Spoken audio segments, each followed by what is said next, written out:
தமிழ்நாட்டில் நாளை காலை 7 மணி முதல் வாக்குப்பதிவு தொடங்க உள்ளது. என்னடா ஃபர்ஸ்ட் டைம் ஓட்டு போட போற? யாருக்கு போடலான்னு இருக்க? யாருக்கு போறதுனே தெரியல. சரி யோசிச்சு ஓட்டு போடு. சரி, நான் போய் தூங்குறேன். நாளைக்கு யாருக்கு? இது என்ன ஏடிஎம்கேன்னு போட்டிருக்கு? சரி, உள்ள போய் பார்க்கலாம்.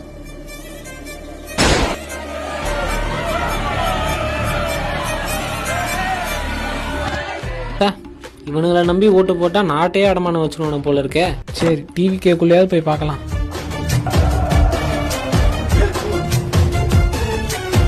கருமண்டா இது. தலைவனுக்கு இருக்க வேண்டிய தலைமை பண்பும் இல்ல, தொண்டனுக்கு இருக்க வேண்டிய மொத்தத்துல இது கட்சியே இல்ல. டிஎம்கே டோர் இருக்கு.